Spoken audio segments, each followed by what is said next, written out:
Welcome back to Unfiltered Unspoken. And Sue is back there jamming. So, yay. Thank you for being a guest today on Unfiltered Unspoken Podcast. We told you we're going to keep sharing life experiences. Welcome, Sue. Sue, if you could introduce yourself to the audience. Sure. First, yeah, I got to be jamming those jams. That was a nice little beat going on there. So you got to be able to have fun. I am Sue, and I am the founder of My Step Ahead. I'm a master certified life coach, and I'm a keynote speaker. But most of all, while I speak about my life experiences, who I am, what I do is not who I am anymore. And what I mean by that is that my life experiences no longer define me. I define them. And that's a lot of what we're going to be talking about tonight. But I'm an author. I get to do all kinds of cool, fun stuff. It's all about helping people take their next step ahead.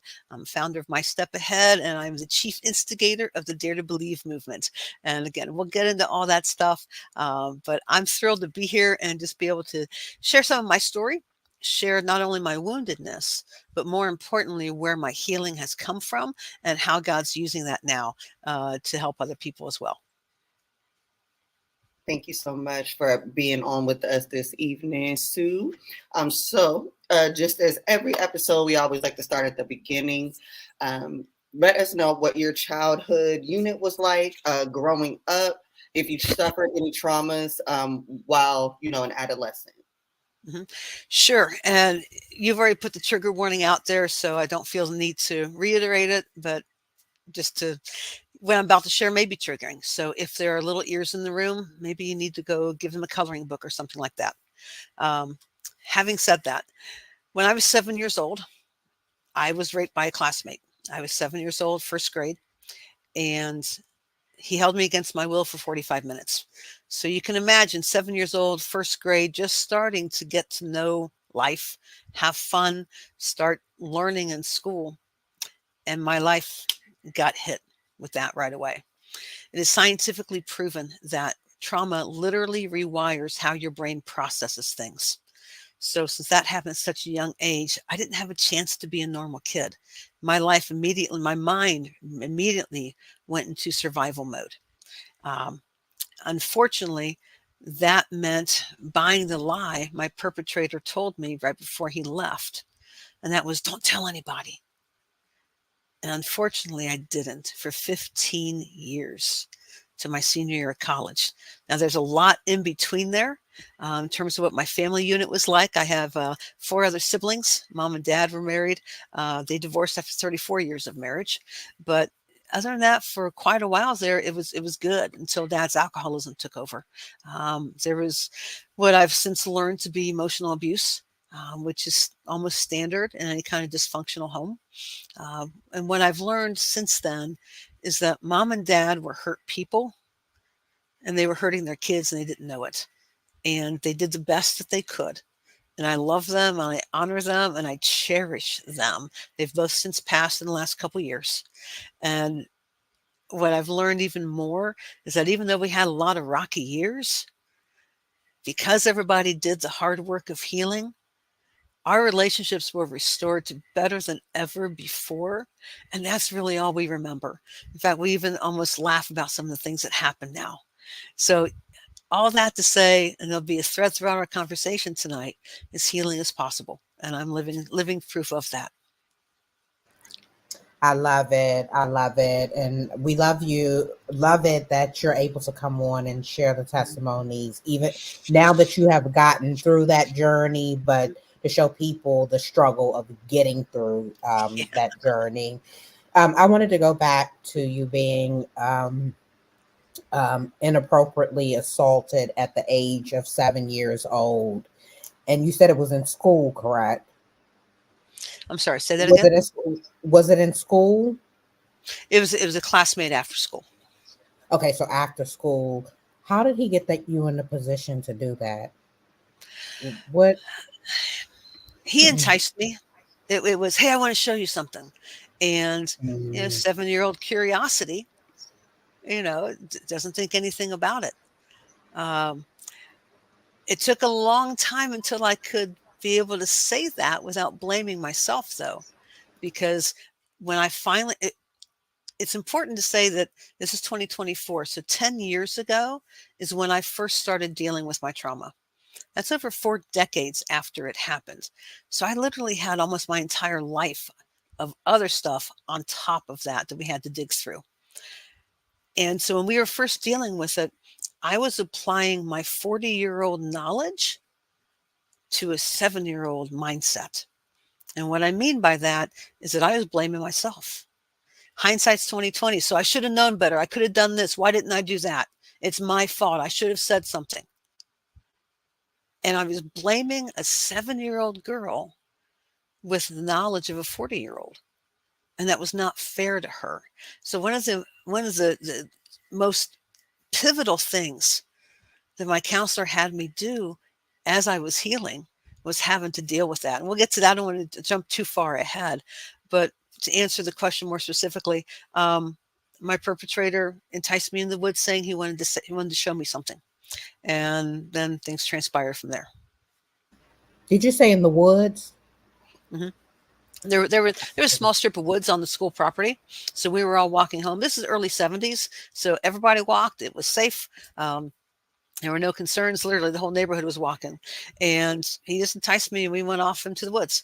The other part of this is that because it was the early 70s, rape wasn't on the radar.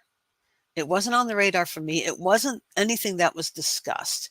I didn't know to say anything, and nobody knew to ask any questions.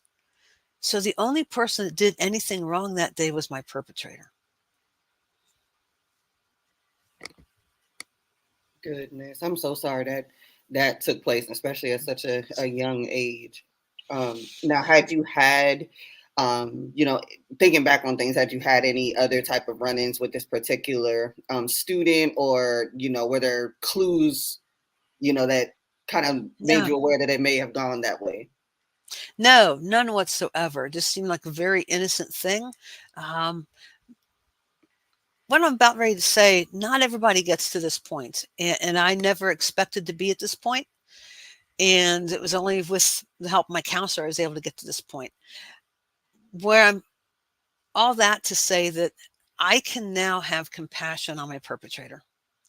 And what I mean by that is if rape wasn't on my radar as a 7-year-old, what was he experiencing or being exposed to that put it on his radar?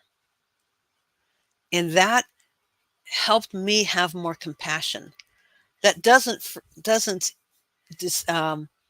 discard or excuse anything that happened at all. It just helps me understand that he also was a hurt kid, and he was acting out on that hurt. Yeah, I was going to ask you, did you feel as though that something happened to him? I didn't for a really long time, not until I was dealing with it with my counselor, when she just asked me that question of what might he have been experiencing or been exposed to. And over time, as I just kept thinking about that and did my hard work, then I was able to start seeing that as well. But that's not a place you get to easily, and it's not a place you get to automatically either. And again, a lot of people don't get there, and there's no expectation for any survivor to get to that point. That just happens to be my part of the story. Mm-hmm. So I was going to ask, why didn't you tell your parents? I didn't know anything wrong happened. I knew something had happened, but I didn't know what. And so I didn't know what to say or to say anything, and they didn't know to ask. They were fearful because their daughter was 45 minutes late from school. So mom came looking, and she was calling my name, and my mom rescued me because she came looking for me. She loved me enough to come looking for me, and that saved me from whatever else might have happened. So, I didn't know to say anything, and nobody knew to ask because it wasn't on the radar. Goodness.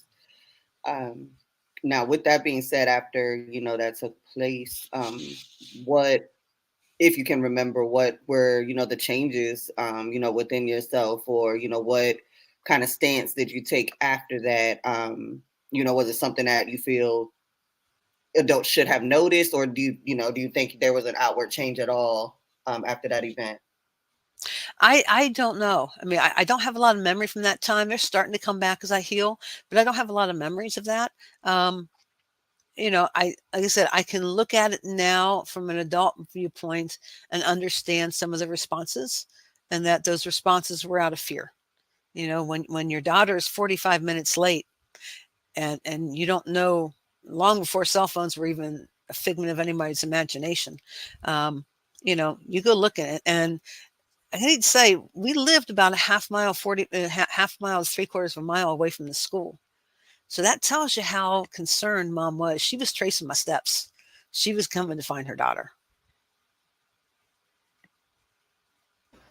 And that's beautiful that she was able, that whatever he could have did more, she intervened on it. So that's definitely a blessing. And again, like I said, I'm so sorry that happened to you. After that happened to you, were I guess any changes in school or at home? I think Sid kind of asked that question as well. Did your parents notice any difference in you after that happened? Did they ever question it? I'm sorry, did they ever question what? That changes within you. Did they ever question why are you acting different? Like what's I think I didn't give them the opportunity, because how my survival part, protection part, took over was in the form of wearing masks. And I was the good girl. I was the one that had it all together. Sue didn't have any issues. Sue was your go-to gal. And all those things started carrying over to high school, and especially in college. So I don't know that there were any behavioral changes, because I shut down and, ride my bike or whatever, go to school, did well in school, played during the summer. When I was in 6th grade, I was on an all-star softball team for the summer. So, I was a high achiever. I was just, I was involved, and I was successful, and I was doing whatever I could do. So I looked like a normal kid, because these things, I speak in retrospect, and I look back at it now, I realize that my survival part, my protector part, was to keep myself from feeling the pain. And therefore, I projected the image that I was okay, and that I wasn't struggling, and that I didn't have any issues. So there was no reason to ask any questions. Understood. And what was it like, returning to school and seeing this person, like it just another regular old day? What effect did that have on you? Yeah. I don't have a lot of memories of that, so I really don't know. I can say when I found my school class picture from 1st grade, I was able to pick this person out immediately. And the very first time I saw the picture, my stomach jumped, and I kind of had to work that through a little bit. So it's still one of those bittersweet pictures at times. And I'm getting emotional when this happens. I won't say, please forgive me. I'll say, please understand. There are times that the depth of my story still hits me. And for whatever reason, right now is one of them. It is, I wonder what happened to him. I wonder what he remembers. I've wondered what would happen if I saw him again. Um, and at the same time, some of that is just energy I don't need to spend that direction, because I don't want to stay stuck in that time period. I'm not there anymore. I'm here. I'm doing a whale of a lot of good for a lot of people, and there's only bigger things ahead. So I don't want to stay tied to that. I use that now as a springboard and as a catalyst to be able to bring healing to other people. I love that. That's powerful. Okay, so you also mentioned that a lot of it you try to suppress it in your earlier school, Mm-hmm. but going into high school, your upper grades, it started to affect you. Can you tell us some of the ways that it started to affect you? Yeah, I struggled a lot with insecurity. And while all that can be a normal high school teenager thing, mine was amped up about 10 times. I felt like I didn't belong. I was doing a lot of things. What I've since learned is that I did those because if I was seen, then I felt I had value. So I was doing things to be seen. I was in the chorus 4 years. I was in symphonic band. I was in marching band. I was in theater. I played basketball senior year of high school. So I did all these things so that I was seen because then people knew I existed and therefore I had value.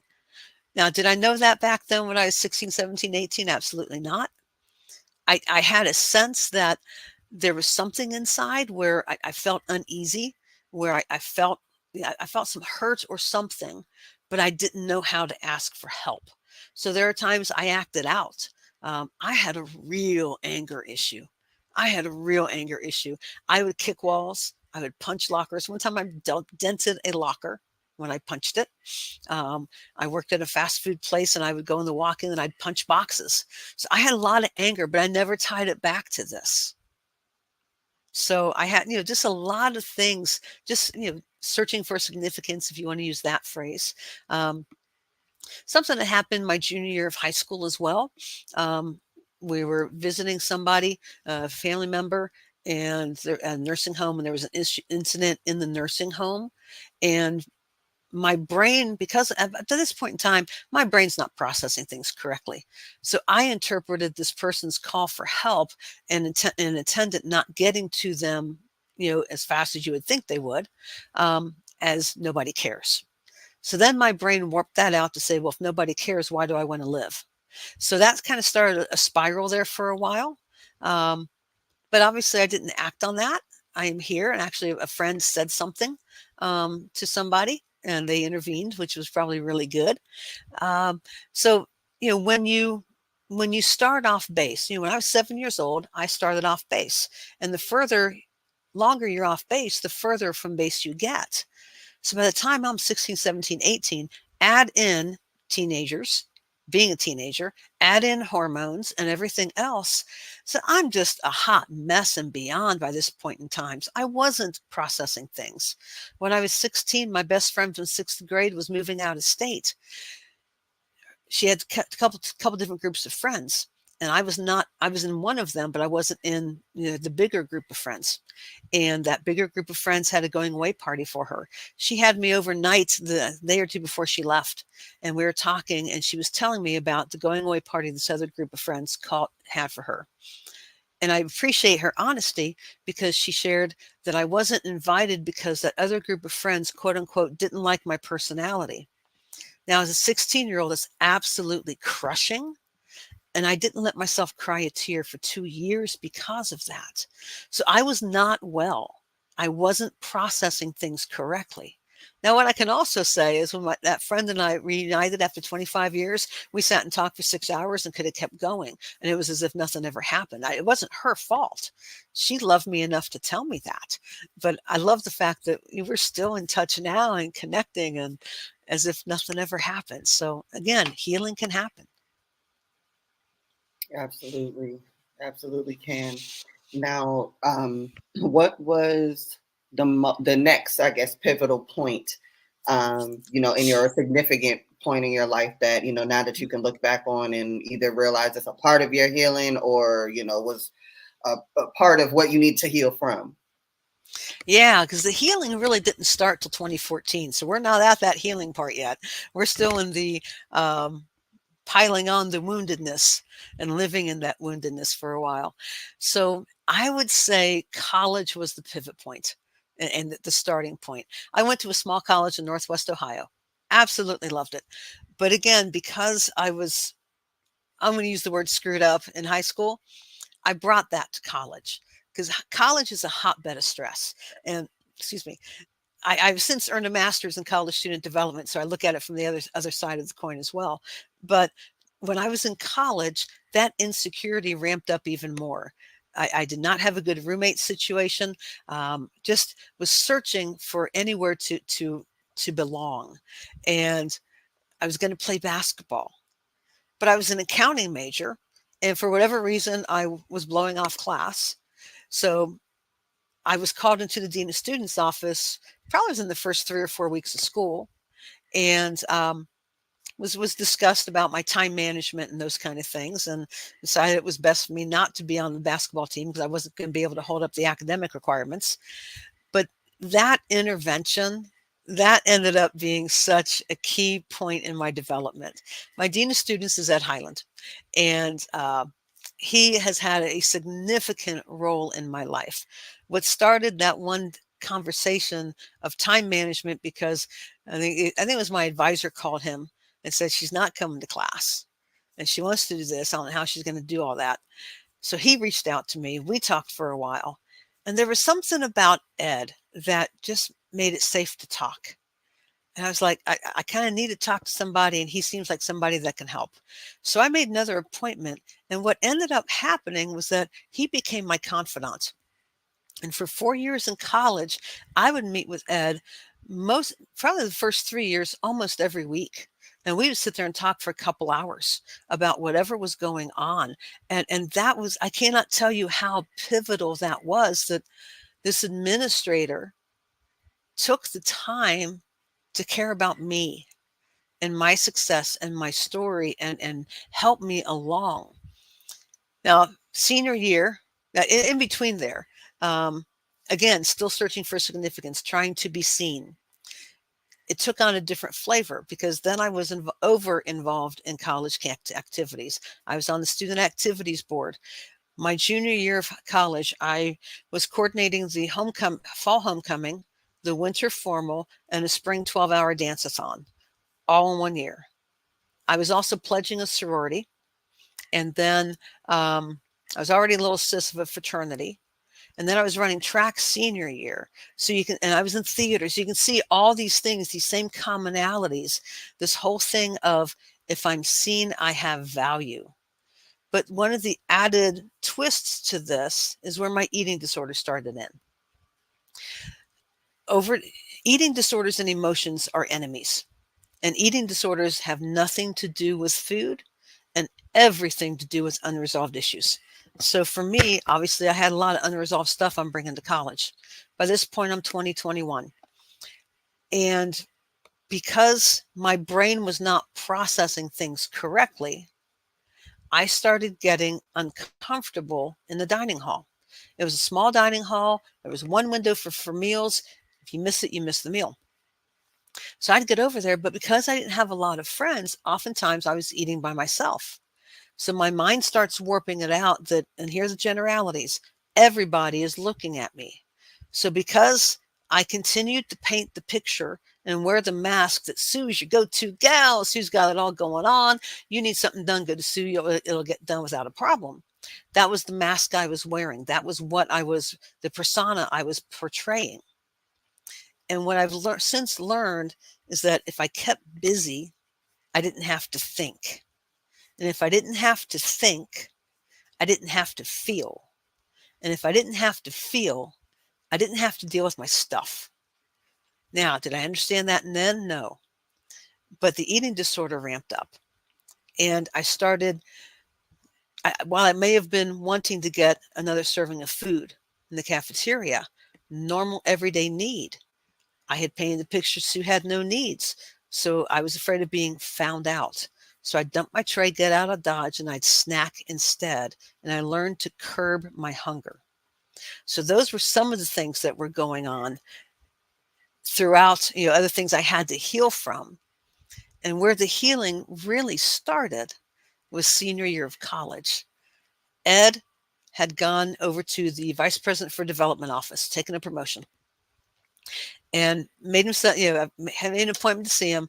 Really wasn't sure how keen I was about having to go into the president's office anytime I wanted to talk to Ed. But he made himself very clear the first time out that he'd still be available to me and nothing was going to change.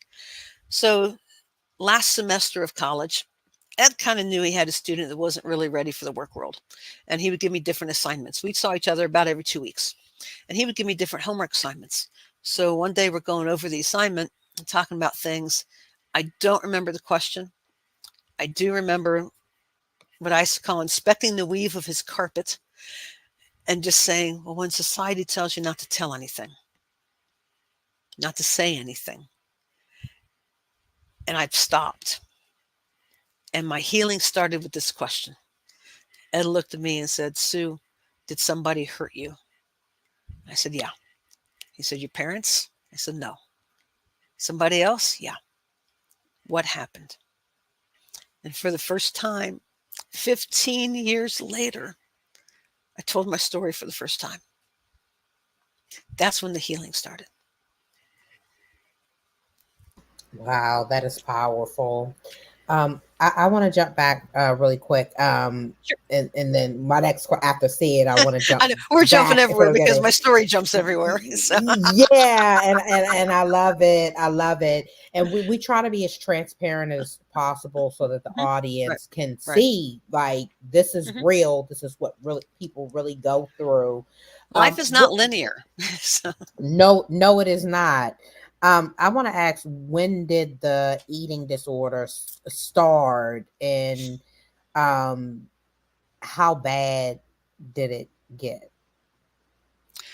yeah, I would say it started probably in high school, the last year or two of high school, but it really ramped up in college. Yeah, I started getting uncomfortable. And that was the first thing. I started getting uncomfortable being in an environment around food and having people eating around people.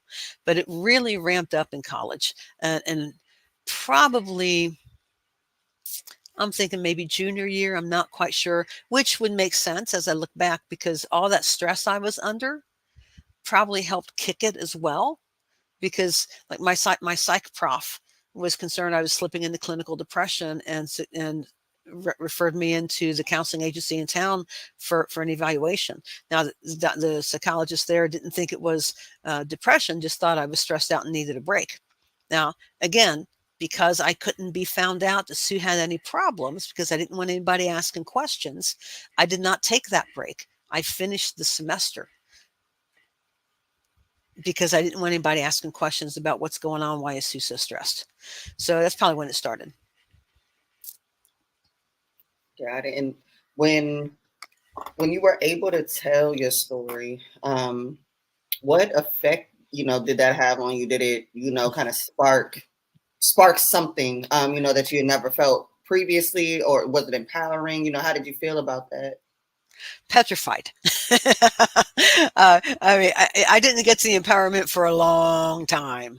I was absolutely petrified. I didn't know the secret. I didn't know there was a secret, first of all. And I certainly did not know the secret needed to come out. I'm very glad it did. And it's scary. And in a way you don't quite understand at the start, it's also the start of liberation. I was petrified, and I was walking back. Ed's office was at the front of campus, and the student union's in the center. And it's a small campus, only I don't know, a few blocks, I don't know how many blocks, 5, 6 blocks wide, big or something like that. So I was walking back to the student union, and I felt like I had a scarlet letter on my head. I felt like everybody knew, that everyone was looking at me, and they could tell, like I had it stapled across my head. I just told Ed I was raped. That's what it felt like. So I really I think my guess is I probably pulled in. I was down at the sorority house at this point in time. I had a room to myself, so I could kind of disappear a little bit. And the next week, Ed had asked if I told anybody or if I told my counselor in town. I told him no. So I later asked Ed if he would go to that appointment with me, and he got back to me and agreed to go. So he drove me there the next week. And I was shadow boxing with my counselor, because obviously I'm bringing in a guest that he didn't know was coming. Excuse me. And, was trying to figure out what was going on. And I'm just like shadow dancing like crazy. So the counselor looks at Ed and says, well, what do you think? And Ed looks at him and said, I think Sue needs to quit shadow boxing and tell you what she told me. So, but that was powerful, because telling the story once is petrifying. Telling it again takes another step towards owning it. And because you don't always own something just because you tell it for the first time. So it was, I think those were a couple of the things that I experienced immediately afterwards. Okay. Did you ever have to be hospitalized for the eating disorder, or is it something that you just overcame and learned ways how to heal from it? I was never hospitalized. My counselor had a few conversations with me where I was talking for my life. This is back in the early 2000s. And there are a couple times that I was talking for my life. And I kept telling her, I can gain weight, I can gain weight. And she said, I'm going to give you one more chance. Because she was wanting to refer me. She said, I'm talking inpatient or intensive outpatient treatment. She's like, I know you still have to work. She said, I'm giving you one more chance. Prove to me you can gain weight. It has not been a conversation ever since. So I was dangerously, I was not in a good place. And Amanda is an eating disorder specialist. So I was in the right place. I still am in the right place. And thankfully did not have to be hospitalized. So. Now, for someone that's, dealt with any type of condition like that, or, is it something that you always kind of worry about being an issue when, there are things going on in your life? Like, for instance, someone that may have been a former drug addict, that might be something they worry about, that might affect their sobriety if they're going through things, normal rate of life type of things. Mm-hmm. But is it something that you were able to kind of completely overcome, or is it something that maybe your mind might resort to, or feel like it's something that is comforting in times of need? Mm-hmm. Great question. The eating disorder that I'm in recovery from is called OSFED, Other Specified Feeding and Eating Disorder. And what that means is I don't meet the diagnostic criteria for anorexia or bulimia or overeating or binge or anything like that, yet I have disordered eating. So having said that, there's no way that a person with an eating disorder looks. No one would know now that I'm in recovery from an eating disorder and periodically still struggle just by looking at me based on assumptions. And those are one of the things I like to educate about when I go out and speak, is that there are no typical appearances of an eating disorder. So with that, I would say that yes, I still struggle with it. Eating disorders are addictions. So I have an addictive personality, just like my brother does, who's 12 years sober, just like my dad did when he was 33 years sober before he passed a year and a half ago. Just like a drug addict, anyone like that, it is an addiction. The challenging part is that in every other addiction, to survive, you avoid it. You can't use it. With my addiction, to survive, I have to eat. I can't avoid food or I will die. So that's the one twist to it where it makes it different. At the same time, the struggle is still the same. And what I mean by that is that when the emotional stuff and stress kicks in, yes, my mind wants to go back to that. Case in point, Dad died a year and a half ago. My dad and I are insanely close, and that is him right there. And for a while there, I've been meeting with my dietitian every 3 weeks, just maintaining, doing well, everything like that. And then when Dad died, we were going every week. And we went every week for probably a good 8 or 9 months until we started backing it out to 2 weeks. And it's just been just been earlier this year that we finally went back to 3 weeks. Even tonight, yesterday and today, I've had a lot of stuff going on and my brain was just too short-circuited. I couldn't make a food decision for what I wanted to eat for dinner. So I ordered pizza last night and I had pizza again tonight because I don't have the bandwidth to figure out what I want to have for dinner, even though there's leftovers in the refrigerator. So one of the things I've done with my dietitian early on is we came up with an emergency meal plan where if I have those times where I just can't figure something out, I have a couple things I can go to. It might be cheese and crackers. It might be pizza. It might be something like that. But we have a couple emergency go-tos so that I'm still eating and not restricting. That's the key part, is I still need to eat. I texted her earlier today and told her, just checking in. I'm finding myself struggling with food choices last night and today. So yeah, it's still an everyday deal. Can you tell us, for the audience, can you, just for a friend looking at another friend, and I know, and I tell people we have to be careful. You can't come at Hmm. people a certain way, but I can come at you and say that I may have a concern, Hmm. because can Hmm. you let us know signs that a friend has a eating disorder or is struggling with a eating disorder? Sure. And real quick before I go into that, we can get to this at the end.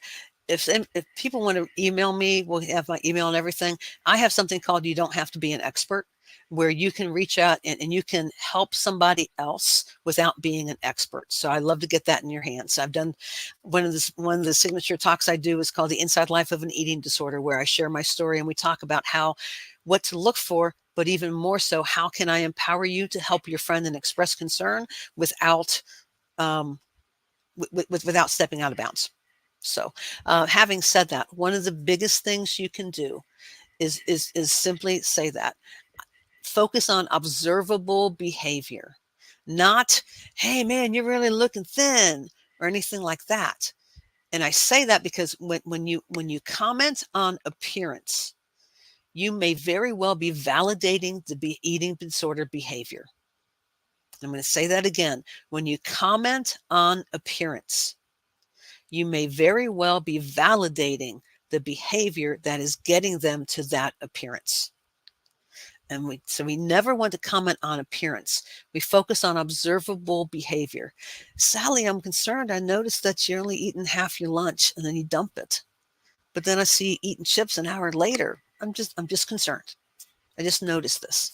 Hey, I've noticed that, it seems like after we eat, you're going to the bathroom all the time. Is everything okay? Because that may be purging.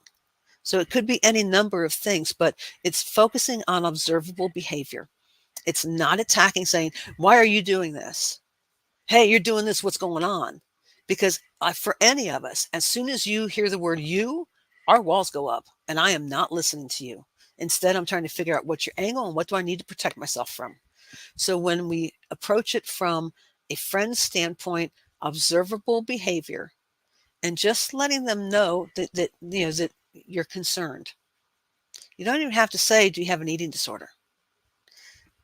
Just because that's not your call to make. Just express concern. Are they isolating? Are they skipping meals? Do they have a huge stash of snack food somewhere? There's secrecy, all those kind of things. Are they are you noticing in the gym class or in the locker room, are they constantly weighing themselves? Any kind of those things. The other thing is our terminology. Things that we might say in everyday conversation are absolute off limits. Things like, "Man, you look so anorexic." "Oh no, I need to be good so I can eat Thanksgiving, so I'm not going to eat the day before." All those things. Thanksgiving is one of the worst holidays for somebody with an eating disorder because it is so food centric. And may I just say that Thanksgiving is just another meal. We make a big brouhaha out of it, but it's just another meal. And yet we try to put value and worth on food, saying, "Oh, I'm going to be bad. I'm going to have that piece of cake." You are not bad, and the cake is not bad. What I love about working my dietitian is I'm not told I can't eat anything. The issue is eating in balance. The body needs carbs, fats, and proteins in an equal balance every single day. Carbs are the only thing that give your brain energy. Protein is the only thing that rebuilds your strength. And the fats in food give you the sensation of being full. Without a balance of any of those, your body will be off. When I first went into recovery, I found myself feeling bloated. And I was talking with my dietitian, Kristen, about it. And what she explained to me, and it makes perfect sense, and most of all, she was right, it was that my body was learning to trust me because I had denied it food and equal nutrition for so many years. I'm talking decades. So when I was feeding it, as we were working on my meal plan, as we were feeding it, my body's hoarding. I said, "Hey, she's giving me something. I'm going to hang on to this because I don't know when she's going to feed me again." And as my body learned that it could trust me, that I was going to take care of it, all that bloating ended up settling itself out because my body said, okay, I don't have to hang on to this because I know I'm getting a steady supply. Those are just a couple of things that I've learned through the eating disorder story and journey. And it's an ongoing thing. Absolutely. I think I've said before, even the small things that we find so just normal, in life. For example, you're sick, you've been throwing up.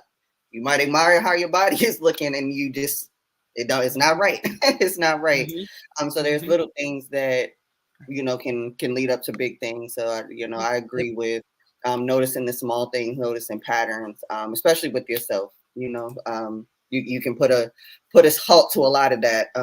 Just catching things before they get too bad. So I completely understand. Now, with that being said, after you started speaking to therapy, seeing a dietitian, things like that, with the healthy brain, what was the next step? What did that kind of motivate you to do? Was that kind of the trajectory that got you into My Step Ahead, or how did you actually get into feeling like that was your next goalpost? Yeah, great thought. Great question. So, senior year, I tell Ed. Then I go off to graduate school in Minnesota. And it was early in the fall semester. My supervisor was in her office late at night, about 7:00 at night. So I went and talked to her. Unbeknownst, ended up telling her the story as well. So the next day, she was able to set up an appointment with a counselor on campus. So for the next 2 years, I started counseling there. It was okay, but because I was so new at telling my story, I kind of was trying to figure out what my story was. So it was helpful, but I can't say I made a lot of progress there. I was in and out of counseling for a while in the late 90s and late 90s, early 2000s. And then I was okay for a while, which was really cool. Eating wasn't an issue, emotions, everything seemed to be fine until 2005. And a friend of mine, very close friend of mine, passed away. 3 years later, in 2008, I'm grieving her as if it was yesterday.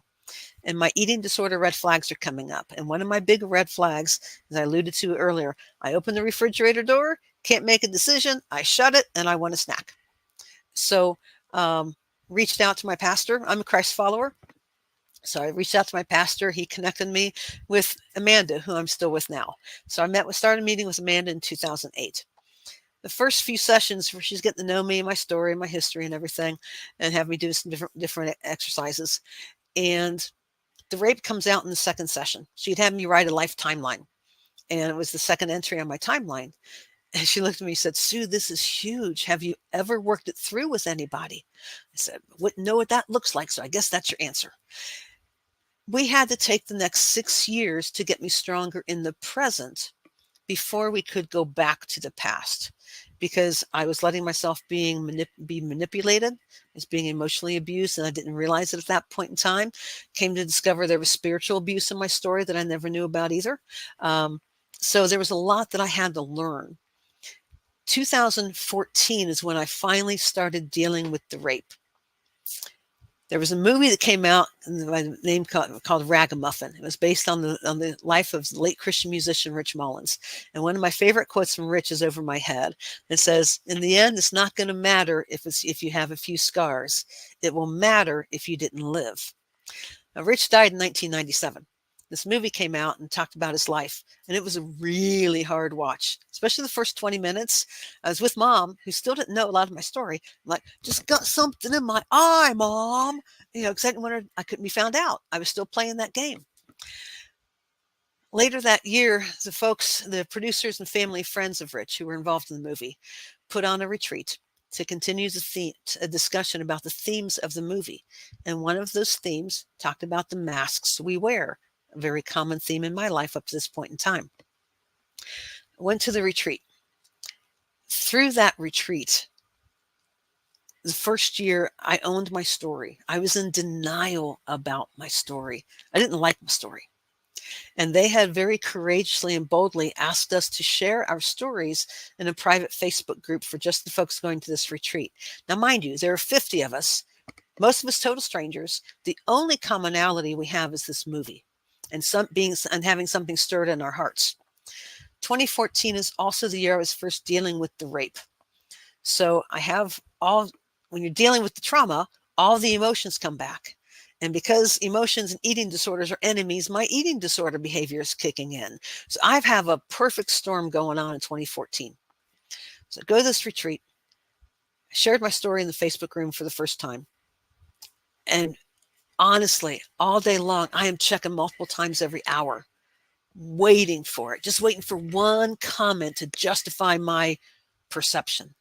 Because up to now, I have been told it's my fault. I'm screwed up. I'm too far gone. I'm a total waste of space. Those are all the lies I was believing. I called myself the holy exception, believing the lie that, again, generalities, that everything in the Bible was good enough for everyone else but me, because I was too screwed up, too far gone, and total waste of space, and no way God could love me. That retreat proved me wrong. And there's nothing special about the retreat other than the staff gets out of the way and lets Holy Spirit do his job. That's where my healing started. So I went back the next year, and then I had to grieve my story. And that was a whole different process. The third year, 2016, I went back, and the nugget I walked away with was, I am valuable to God. And that's when things started changing. That's when I started writing my book. You showed the cover at the start. This much I know, the space between. It's on Amazon and Kindle. And that has my story in detail. And that's when the speaking started. I started speaking to a local class here at the high school about eating disorders. And then that led to speaking at state level conferences for those in student development. And that led to speaking for national conferences for the University of Maryland College of Medicine does an advancing school mental health conference every year. So I did a couple video recorded seminars for them. I've spoken at the national conference called the Association for Christians in Student Development. I've spoken at that national conference the last 3 years. I did the other book you showed, the Breaking the Silence Voices of Survivors, Volume 1. So all of it started when I finally took a chance on love, and when I started to dare to believe that I matter. And that's where my step ahead started springing from, was all that started happening. 2016, I started working with my dietitian. I mentioned earlier that Thanksgiving is the worst holiday for someone with an eating disorder. Just started dealing with my dietitian, or working with her, not dealing with her, and starting to learn how to eat right. And I go into a holiday that is food centric. That was an absolute nightmare. And to the point that my dietitian called me because I was texting her for support. And what happened was I was also volunteering with an online group called Beating Eating Disorders. And we were taking shifts, and I found myself, while I'm massively struggling, just supporting other people. I was like, this is kind of cool, and it's kind of weird at the same time, because we tend to think that we have to have it all figured out before we can help somebody. 2015, the year prior, my pastor at church was talking about growth. And he had this whole illustration lined out on stage. And his question was, what does it take to help somebody? He said, you only have to be a step ahead. That, coupled with a conversation I had with a friend in 2001, where we talked about step by step, is what led to my step ahead. That experience of helping others while I was still struggling, that idea of speaking while I was still figuring out my story, I realized that you only have to be a step ahead to help the person behind you. So I found in my step ahead, the speaking, life coaching, and then the writing that I do, we are all about empowering others to share their story while they are healing. We talk about the intersection of mental health and faith. Is one of the things I speak about across the country, because they do intersect. They are not parallel. They're not opposites. They intersect. And as Christians, as Christ followers, we are finally starting to understand that, because for a long time there's been a stigma in the church about mental health, and my step ahead exists to blow that stigma out of the water. Love it. I want to ask really quick. Sure. Uh, You said there were a couple timelines that Amanda had mentioned. You gave us number 2, and that was the eating disorder. What was number 1? Number 1 was when I won my dog when I was 6 years old. And that was I had a dog. I won her when I was 6. She died when I was 18, and she was my friend because if nobody else, when I felt in middle school and high school, nobody else will listen. My dog will listen to me, and so that was number 1. What is interesting is when I was going over the timeline with Amanda, even just after reading the first one, she said, "I already have questions, but I've already looked ahead," and that's when we jumped number 2. And what we never went back to what those questions were, but I think I know what it was. And it's very revealing for me now to realize that not putting my birth on that timeline was indicative of how much I didn't think I mattered. Because my birth wasn't worthy of being noted. Let's just say I don't have that belief anymore because I celebrate my birthday every year. So because life is worth celebrating. And that whole thing is what led to the Dare to Believe movement. The Dare to Believe movement was launched by My Step Ahead a year and a half ago. And it is all about challenging people and how you answer the question, do I believe that I matter? Do I believe that I matter?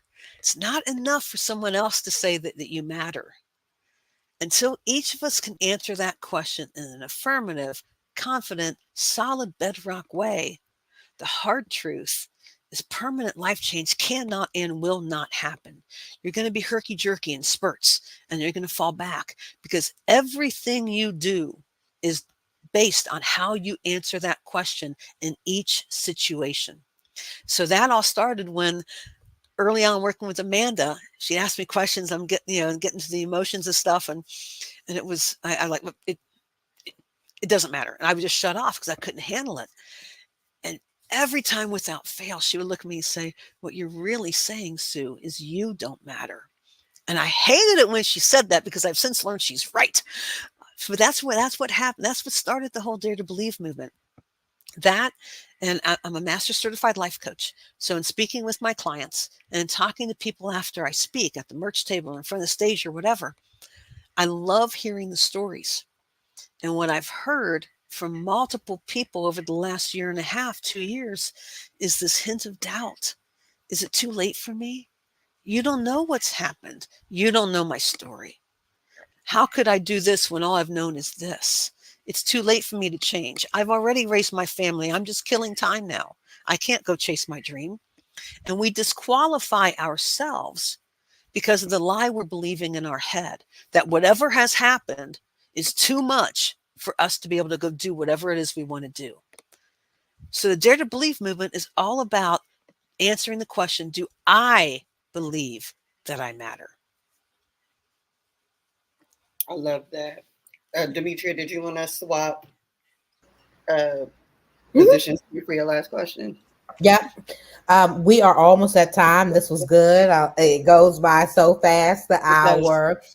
Yeah. So we want to ask really quick. Can you give the audience advice on how you started your journey to healing? Because I think transparency is so much important because there's so many people struggling, and maybe you can be the beacon to help them start that journey.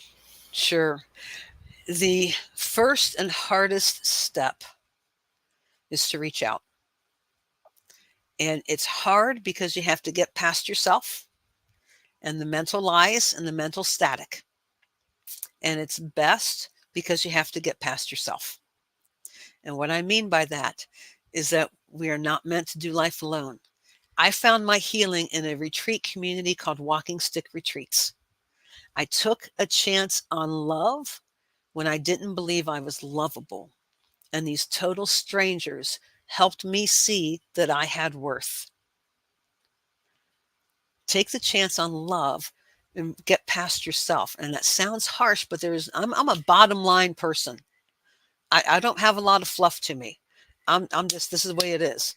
So as hard as it is, That is the first critical step, because no one knows that you have a need until you let us know. And no one can help you until you let us know. Don't buy the lie that nobody cares. You've been buying those lies all this time. Where has it gotten you? How's that serving you? You're spinning the wheels. You have to take that chance. If you don't know anyone else that you feel you can trust, if you're not sure where else you could turn, I invite you, please reach out to me. We've spent the last hour together. You've heard a little bit of my heart. Hopefully you know that my desire is to help you and my heart is to support you. I may not be the best person to help you find your healing, but I can help you find that person. It all depends on what the situation is. I'm a life coach. So yes, I help people in that regard within the bounds of life coaching. But separate from that, if you are looking to try to start your healing journey from whatever the situation, I invite you, please reach out to me. I would be honored to be that first contact for you to help you take your next step. Yes, yes. Now, we do like to call this portion shameless plug. You see all of your information scrolling across the bottom here.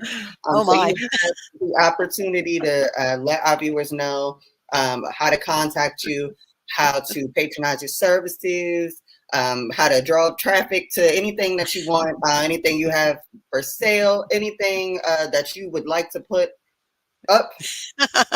Look at Dimitri over there jigging. Yes, that is for you. So you have the floor. Sure. Shameless plug. All right. Well, so shameless, I'll go ahead and plug it.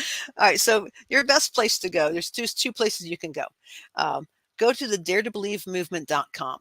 That website is designed with a bunch of free articles and worksheets where if you're not ready to pick up the phone yet or send an email, there's some stuff there at least to help you kind of start finding something to help you move.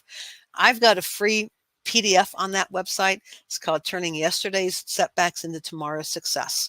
So just go to the website, daretobelievemovement.com.